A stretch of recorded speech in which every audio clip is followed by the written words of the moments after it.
Hey guys, I am Emily, and here's another revenge story video. Please don't forget to like and subscribe my channel.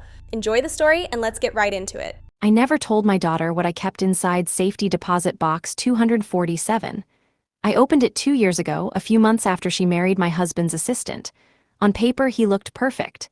Educated, calm, respectful. In private, I saw something else. I did not confront him. I collected proof. Every photo, every record, every document that showed what was really happening inside that marriage went into that box. At 9:12 this morning, the bank manager called me. His voice sounded careful, like he was choosing each word. He told me my son-in-law was standing at the counter asking about my box, not asking politely, demanding. He said he was family and had a right to know what I was hiding. He wanted to know if he could access it. My name is the only name attached to box 247. I asked the manager what exactly he said. He told me my son-in-law claimed there were financial papers inside that belonged to his wife. That was a lie. The box contains copies of police reports I never filed, photographs of injuries, insurance policy updates, bank statements, and the leather journal I started the night I realized my daughter was not safe. I thanked the manager and told him not to give any information. He assured me he would not. Then he added one more detail. My son-in-law looked angry, not confused, not curious, angry. I left my house immediately. I did not call my daughter. If he was already at the bank, then something had pushed him. He would not expose himself like this without reason. Either he knew I was gathering evidence, or he believed I had something that could destroy him. During the drive downtown, I kept thinking about the first dinner at their house in January 2024. The heat was high, yet my daughter wore long sleeves. When I asked her about work, he answered for her. When she tried to speak, he corrected her. When she reached across the table for water, her sleeve slid back. I saw the dark bruise around her wrist. She noticed me looking and pulled her arm away. He kept smiling. That night I went home and bought a journal. I wrote down everything I had seen. Dates, words, behavior. Over time, the notes turned into evidence. When I turned into the bank parking lot, I saw his car still there. He was inside. And somehow, he knew about box 247. In January 2024, I went to my daughter's house for dinner. It was the first time I had seen her alone since the wedding. She had married my husband's assistant 6 months earlier. I trusted him because he had worked under my husband for years. I believed he was disciplined and loyal. That night changed everything. The house looked clean and controlled. Nothing felt personal. My daughter moved carefully, like she was aware of every step. The heater was on high, yet she wore a long-sleeved sweater. When I asked about her new job, her husband answered before she could open her mouth. He explained her schedule, her responsibilities, even how tired she felt. She stayed quiet. During dinner, I watched how he corrected her small comments. If she mentioned meeting a friend, he added that she rarely had time. If she talked about plans, he adjusted the details. He smiled the entire time. His tone never rose, yet she shrank with each interruption. When she reached across the table for water, her sleeve slipped back.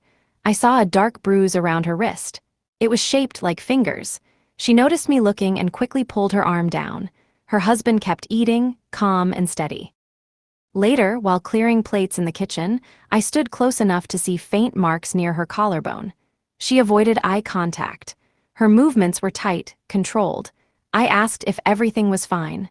She nodded too quickly and changed the subject to a vacation they were planning. Before I left, her husband walked me to the door.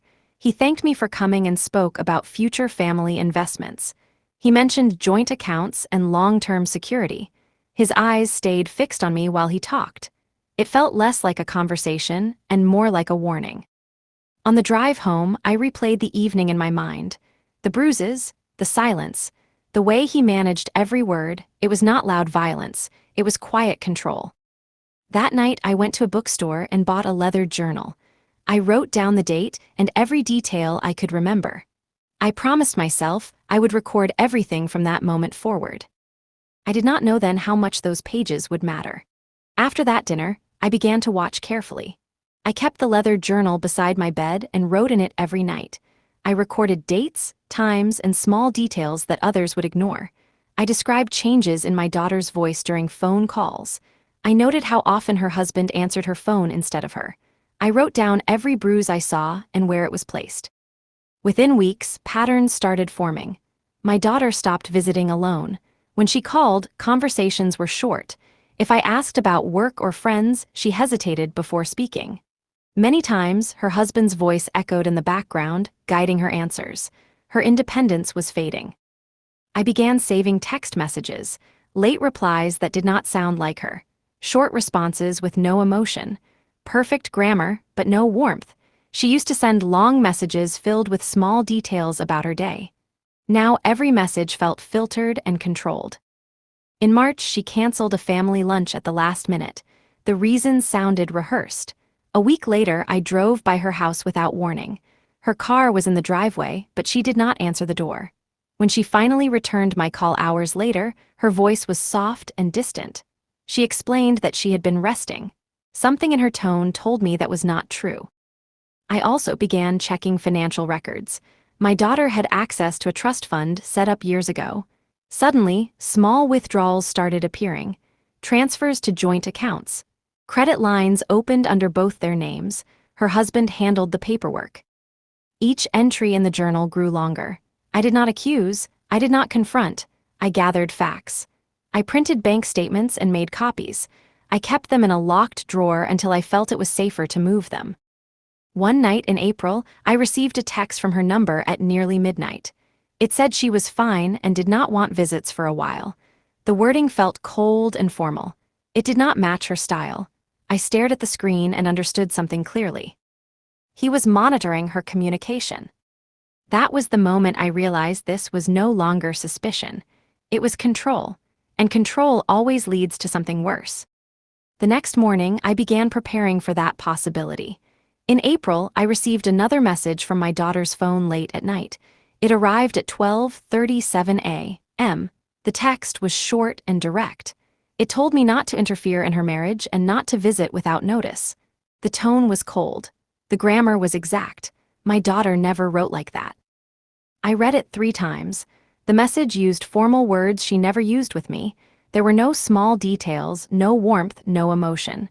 It felt drafted, not typed in a rush. I sent a simple reply asking if she was safe. The answer came within seconds, too fast. It said she was fine and asked me to respect boundaries. My daughter never used the word boundaries in private messages.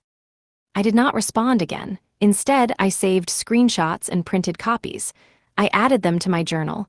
Then I compared the wording to older texts. The difference was clear. Before her marriage, her messages were long and personal. After the wedding, they became shorter. Now they felt controlled. The next afternoon, I called her workplace. The receptionist informed me that she had reduced her hours and was rarely in the office. That surprised me. Her husband had told me she was working full-time and handling a large project. The information did not match. 2 days later, I drove near their home again. I stayed in my car across the street. I watched for movement. Around evening, I saw her husband leave alone. He locked the door from outside. I waited 10 minutes, then walked to the house and rang the bell. No answer. I knocked again. Silence.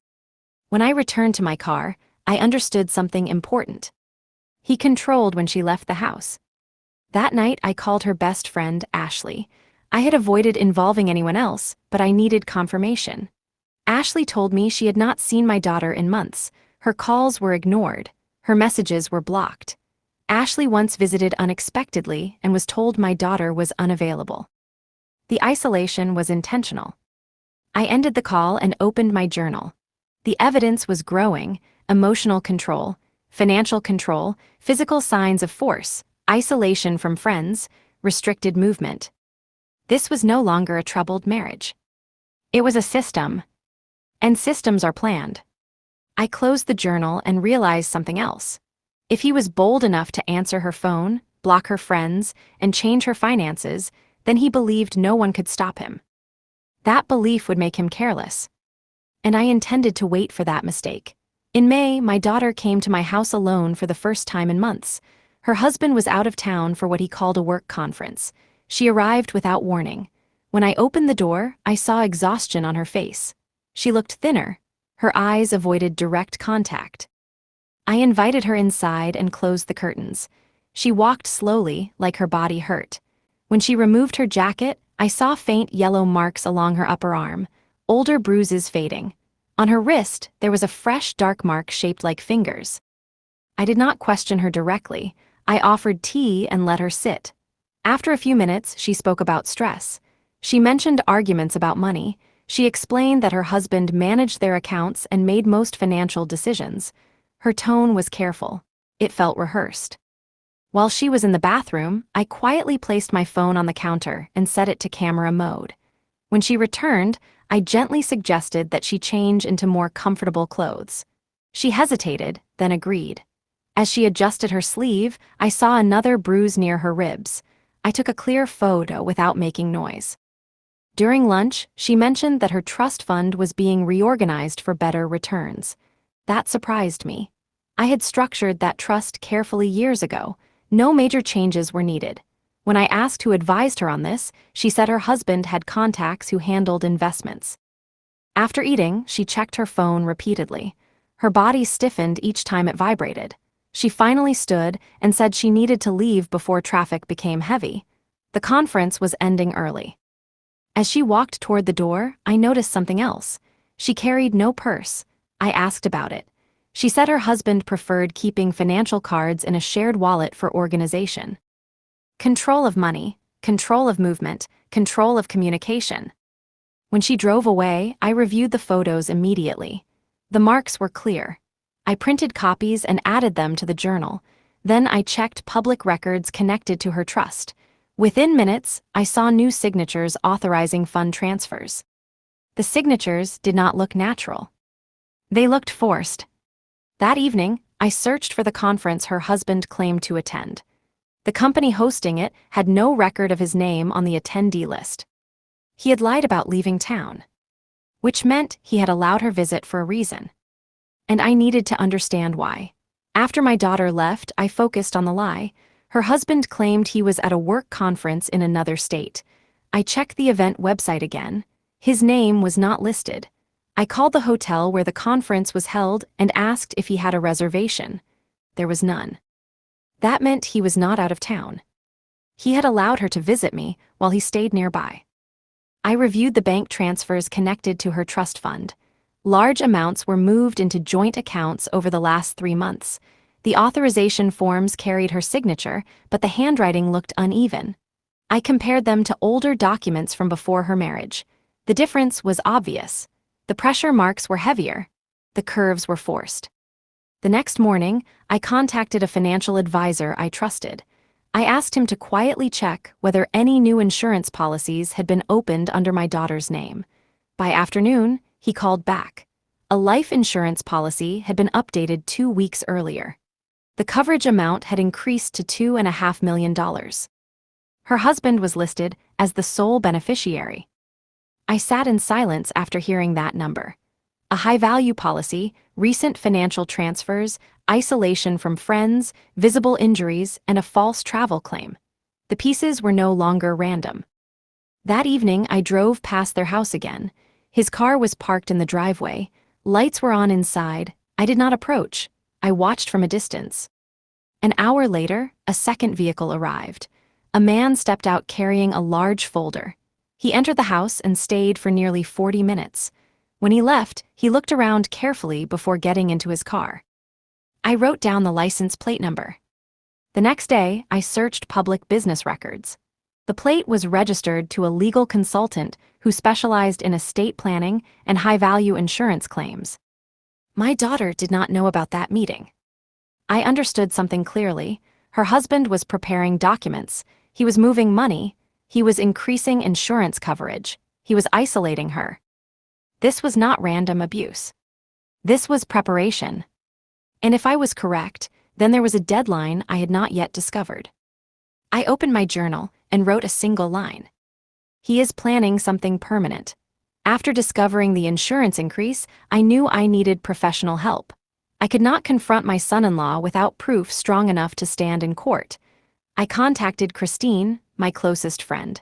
She had once worked with a former detective named Harold. He now handled private investigations. I met Harold the next afternoon in his office.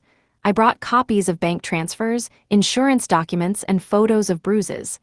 I explained everything from the first dinner to the false conference. He listened without interruption. When I finished, he reviewed the documents carefully. Harold told me the situation showed clear patterns of financial manipulation and coercive control. He said the insurance update concerned him most. A sudden increase of that size, combined with isolation and document transfers, suggested intent. He agreed to begin surveillance immediately. Within 3 days, he sent his first report. My son-in-law had met the same legal consultant twice more. They reviewed paperwork inside a downtown office building. Harold photographed the meetings from a distance. He also tracked several purchases made by my son-in-law at a hardware supply store. The items included heavy plastic sheeting, industrial rope, and chemical cleaning products. The receipts were dated 2 weeks after the insurance increase. Harold continued following him. On another evening, my son-in-law visited a storage facility on the edge of town. He rented a small unit under a business name that was recently registered. Harold obtained the registration details. The company had no active operations. I felt the weight of each update. Money moved, insurance expanded, legal paperwork prepared, storage secured, supplies purchased. This was no longer suspicion, built from emotion. It was a sequence. Harold advised me not to alert my daughter yet.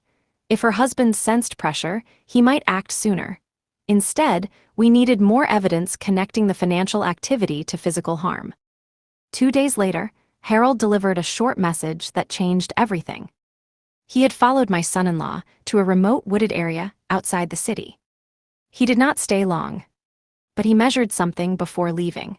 When Harold called me about the wooded area, his voice was steady but direct. He had followed my son-in-law 30 miles outside the city. The location was isolated. No nearby houses, no cameras. The road ended near a clearing surrounded by trees. Harold stayed far enough to avoid detection. He watched as my son-in-law walked into the clearing carrying a small measuring tape and a metal rod. He paced a section of ground carefully. He marked 2 points with short wooden stakes. Then he left without speaking to anyone. Harold returned the next morning before sunrise. The stakes were still there. He measured the distance between them. 6 feet long, 2.5 feet wide. I did not need further explanation. That same day, Harold confirmed another detail. My son-in-law had searched online for soil depth, decomposition rates, and missing persons procedures. The searches were conducted late at night from his home network. The pattern was complete: insurance increase, financial transfers, legal paperwork, hardware purchases, remote location, measurements. Preparation for burial. I felt fear, but I stayed focused. Panic would not protect my daughter, evidence would. Harold advised that we now had probable cause for financial fraud and possible criminal intent. However, without direct proof of planned violence, authorities might not move fast enough. That evening, my daughter called unexpectedly. Her voice sounded low and rushed. She asked if she could visit again soon. She did not mention her husband. She did not explain why. I told her yes. After ending the call, I contacted Harold immediately. If her husband sensed that something was shifting, he might accelerate his plan. We needed to secure her safely and gather final proof. The next morning, Harold checked the storage unit records again. A new item had been delivered there, a large industrial freezer. The rental agreement listed pickup scheduled for December 15th. That date was 6 weeks away. And now I finally knew the deadline. 2 nights after we confirmed the date of December 15th, my daughter called from an unknown number. The connection was weak. She spoke in a low voice and told me she was using a pay phone near a grocery store. Her husband believed she was inside shopping. She had found something. While cleaning his office at home, she discovered a locked drawer. The key was hidden inside a book on his shelf. Inside the drawer, she found a folder labeled Estate Planning. She opened it and took photos with her phone. The documents included updated insurance forms, a drafted will transferring all assets to her husband, and a travel itinerary showing a one-way flight booked for December 16th under his name only. There was also a typed timeline. It listed December 15th as execution day. Below that, it detailed steps: secure location, dispose of vehicle, report missing, file claim after 30 days. She photographed every page before returning the folder. I told her not to confront him and not to show fear. I instructed her to delete the photos from her phone and send them to a secure email account I had created months earlier. She agreed. Before hanging up, she revealed one more detail. Her husband had recently insisted they visit a cabin property on December 15th. He described it as a weekend getaway to repair their relationship. The cabin address matched the wooded area Harold had documented. After the call ended, I forwarded the images to Harold and contacted my attorney. The evidence now showed clear intent: fraud, premeditation, planned murder. By morning, law enforcement had been notified through proper legal channels. Harold submitted surveillance records and search history logs. My attorney filed emergency documentation regarding the financial manipulation. We agreed on one plan. My daughter would pretend to accept the cabin trip. Authorities would be waiting. December 15th was no longer his chosen day. It would be ours. On the morning of December 15th, I woke before sunrise. My daughter had stayed at her house overnight, acting normal. Her husband believed she trusted him again. The cabin trip was set for noon. Law enforcement had arranged surveillance near the wooded property. Harold coordinated with the assigned officers. They had copies of the insurance policy, the forged signatures, the search history, and the timeline document labeled execution day. Everything was ready. At 10 a.m., my daughter sent a brief message confirming they were leaving soon. She carried a small recording device hidden inside her coat pocket. Officers tracked their vehicle through GPS authorized under the emergency order my attorney secured. I drove separately and stopped miles away from the cabin area. I was not part of the operation, but I needed to be close.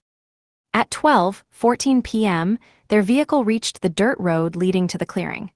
Officers followed at a distance. Harold remained positioned near the edge of the trees with a camera. According to later reports, her husband parked near the marked area Harold had measured weeks earlier. He told her to walk with him toward the clearing. The recording device captured his voice describing how peaceful the land felt and how no one would disturb them there. When they reached the exact measured spot, he removed rope and plastic sheeting from the trunk. That was the signal. Officers moved in immediately. They approached from two sides to prevent escape. Her husband attempted to run, but was restrained within seconds. The rope and plastic were visible inside the open trunk. The wooden stakes remained in the ground. My daughter was escorted safely away. An arrest was made on charges of attempted murder, insurance fraud, financial exploitation, and conspiracy. I received the confirmation call at 12:32 p.m. It was over.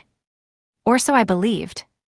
Because later that evening, the bank manager called me again. My son-in-law had visited the bank 3 days earlier. He had asked specific questions about safety deposit box 247. The arrest happened at noon, but the bank manager called me that evening. His tone was serious. He told me my son-in-law had come to the bank 3 days before December 15th. That visit was not random. He had asked about safety deposit box 247. He wanted to know who owned it. He wanted to know what identification would be required to access it. He also asked what would happen to the contents if I passed away. The manager refused to share details, but he remembered the questions clearly. That meant my son-in-law believed the box contained something important to him. He had already planned to eliminate my daughter. If that happened, I would have been his next obstacle. If I disappeared, he might try to claim family authority and challenge access to my assets. But he did not know one thing. Box 247 did not only contain proof against him. It also contained a signed affidavit prepared months earlier. The document stated that if any harm came to me or my daughter, all evidence inside the box would immediately transfer to law enforcement and media through instructions filed with my attorney. I had prepared for escalation. The next morning, investigators searched his home and the storage unit. Inside the unit, they found the industrial freezer, more plastic sheeting, and cleaning chemicals. In his office drawer, they recovered the same estate documents my daughter had photographed. Digital devices were seized for forensic review. Financial experts confirmed forged signatures on trust transfers. Insurance agents verified the sudden increase in coverage. Surveillance images placed him repeatedly at the wooded site. The case was strong. While he remained in custody awaiting formal charges, I visited the bank personally. I opened box 247 and reviewed every item. The journal pages documented 2 years of control, violence, and planning. Photos showed injuries in clear sequence. Receipts matched Harold's reports. I closed the box and locked it again. The evidence had done its job. But the legal battle had only begun. And he was not finished fighting. 2 weeks after the arrest, his legal team began their response. They filed motions claiming the arrest was premature and based on assumption. They argued the rope and plastic were for camping equipment. They described the cabin trip as a reconciliation attempt. They claimed the insurance increase was routine financial planning. The defense strategy was clear. They would try to weaken intent. My attorney prepared carefully. We organized every document in strict order. The timeline from the folder, labeled Execution Day, became central. The forged trust transfers showed financial motive. The search history from his home computer included detailed queries about soil conditions, decomposition timelines, and missing persons investigations. Digital forensic specialists confirmed the searches were conducted under his personal login credentials. Location, data placed him at the wooded clearing on multiple dates before December 15th. My daughter gave a formal statement describing years of control. She explained how her husband restricted her access to money, monitored her calls, and directed her communication. Medical records supported the injuries documented in my photos. Then another discovery surfaced. Investigators traced past financial complaints filed under different business names. Before marrying my daughter, he had been involved in 2 short-term relationships where large sums of money were transferred before sudden breakups. No charges were filed at that time, but the pattern was consistent. The prosecution added financial exploitation counts to the case. While reviewing storage unit footage, officers found something else. On the day he rented the freezer, he had measured its interior dimensions while standing beside the open trunk of his car. The footage was silent, but the calculation was clear. The defense continued to argue coincidence. They insisted there was no physical attack because officers intervened early. That was true. But prevention does not erase intent. As the court date approached, I remained steady. I attended every hearing. I watched him from across the room. He avoided eye contact. He believed he could talk his way out of this. He had always relied on control and calm words. Now, every controlled step was documented. And documentation does not change under pressure. The trial began 3 months later. I sat behind the prosecution table each day. My daughter sat beside me. Her husband entered the courtroom in a dark suit, calm and composed. He maintained the same controlled posture he had always used in public. The prosecution opened with the timeline document titled Execution Day. The typed steps were displayed clearly on a large screen: secure location, dispose of vehicle, report missing, file claim. The date December 15th was highlighted. Next came the financial evidence. Experts explained the forged trust signatures and unauthorized transfers. They showed how funds moved into joint accounts controlled by her husband. Insurance agents testified about the sudden increase to $2.5 million and confirmed he initiated the update. Harold took the stand and described the surveillance. He explained how he observed the measuring of ground in the wooded clearing. He presented photographs of the wooden stakes marking 6 feet by 2.5 feet. Law enforcement officers confirmed that rope and plastic sheeting were found in the trunk on December 15th. The defense argued that no physical harm occurred. They repeated that it was only preparation for a weekend trip. They attempted to discredit the online search history. Digital analysts responded by verifying login credentials, timestamps, and device ownership. Then my daughter testified. She described the isolation, financial restriction, and monitored communication. She explained how the estate documents were hidden in a locked drawer and how she photographed them. Her voice remained steady. When I was called to testify, I described the first dinner, the bruise on her wrist, the journal I began that night. I explained why I opened safety deposit box 247 and what it contained. I confirmed that copies of every document had been preserved months before the arrest. The prosecution ended with the storage facility footage, showing him measuring the freezer interior. The jury deliberated for 2 days. When they returned, the verdict was clear. Guilty on all major counts. Attempted murder, insurance fraud, financial exploitation. The judge scheduled sentencing for the following month.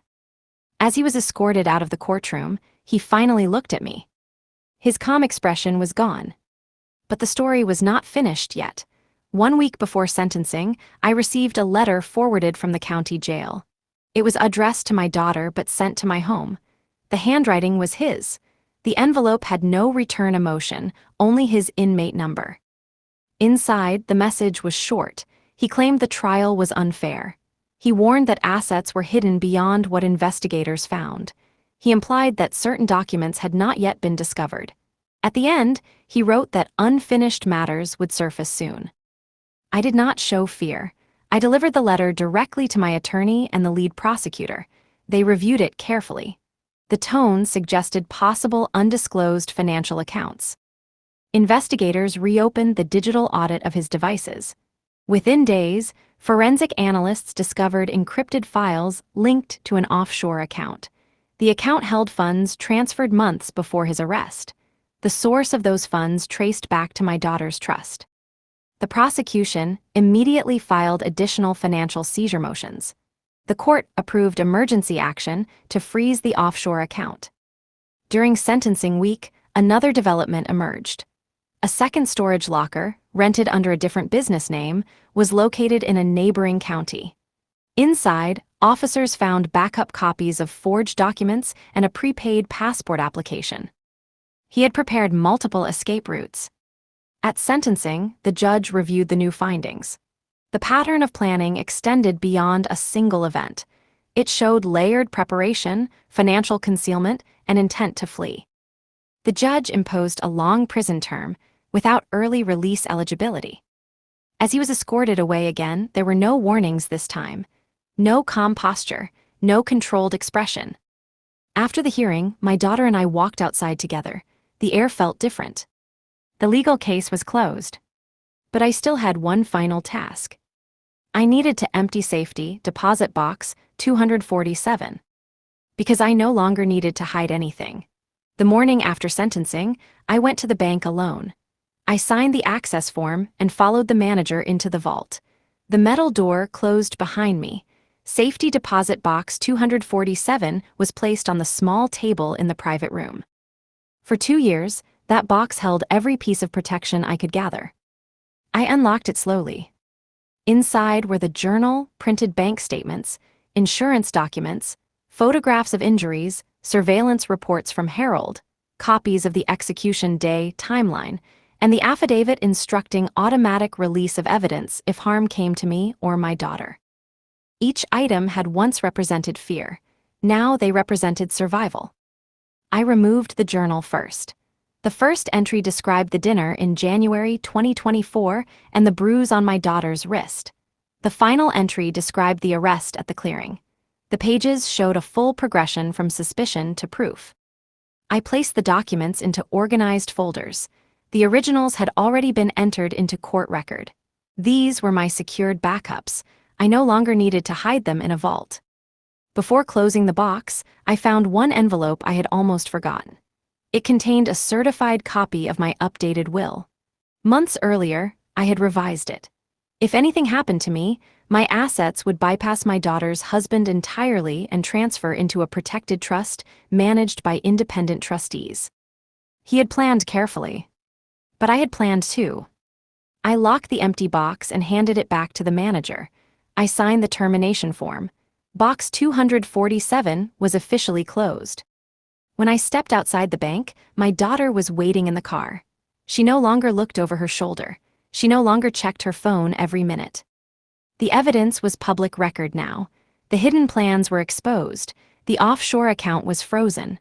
The freezer, rope, and documents were logged into custody. There were no more secrets. And no more deadlines waiting in silence. Life did not return to normal immediately after sentencing. My daughter moved into my house for several months. She needed distance from the property she once shared with her husband. The court granted a permanent protective order. All assets connected to his fraudulent transfers were frozen pending restitution. Financial auditors worked through every account. The offshore funds were recovered through international cooperation. The trust was restored. Insurance policies were canceled and rewritten under secure management. Every document was reviewed line by line. My daughter began meeting with a trauma specialist. The control she lived under had shaped her decisions for years. Simple choices felt unfamiliar to her at first. Gradually, she rebuilt confidence. She opened her own bank account. She returned to work under independent supervision. Her communication no longer passed through anyone else. Harold closed his investigation file, but stayed in contact. He explained that cases involving long-term planning often reveal additional details over time. Forensic teams continued examining digital devices seized during the arrest. They found drafts of letters intended to create false narratives after her disappearance. Each file showed calculated preparation. The court ordered restitution payments from any future income he might receive. His professional licenses were revoked permanently. Public records reflected every conviction. One afternoon, I received official confirmation that the final appeal window had expired. No reversal, no retrial, the sentence stood firm. I walked through my house that evening and noticed something quiet but important. There were no hidden files left to secure, no coded folders to monitor, no emergency affidavits waiting in vaults. For 2 years, I had lived in preparation mode. Now preparation was no longer required. My daughter joined me in the kitchen. She looked steady, not fragile, not uncertain. The danger had been planned carefully. But so had the defense. And in the end, the plan built on control failed against documentation built on patience. There is one truth I never told my daughter while everything was unfolding. When she married my husband's assistant, I requested a quiet background review through a corporate contact. I did it because large financial access would follow the marriage. At the time, nothing criminal appeared on record. What I found instead were short-term business partnerships that ended abruptly after financial gain. No charges. No formal complaints, only patterns. I kept that information to myself. I did not want to accuse without proof. When the bruises appeared and the financial shifts began, I reopened those notes. The earlier patterns matched what I was now documenting: isolation, rapid financial integration, asset consolidation, exit strategy. That is why I opened safety deposit box 247 earlier than I ever admitted. It was not only fear from one dinner, it was recognition of a method. During the trial, I did not reveal that early review. The prosecution had enough evidence from recent events. But after sentencing, I told my daughter everything. I showed her the dated notes from before her wedding. She read them slowly. There was no anger in her reaction, only clarity. She understood that some dangers do not appear through violence at first. They begin through charm and calculation. Months later, she finalized her divorce formally through civil court. Her name was removed from every shared document. The house was sold. The storage units were cleared by authorities. The wooded clearing remains untouched, monitored only in archived evidence files. I sometimes drive past that bank downtown. The vault still stands. Box 247 no longer belongs to me. I do not need it. What I kept inside was never money. It was time. Time to see the pattern. Time to gather proof. Time to act before a deadline arrived. December 15th was meant to end my daughter's life. Instead, it exposed his. And that is where this story closes. You have reached the end of the text.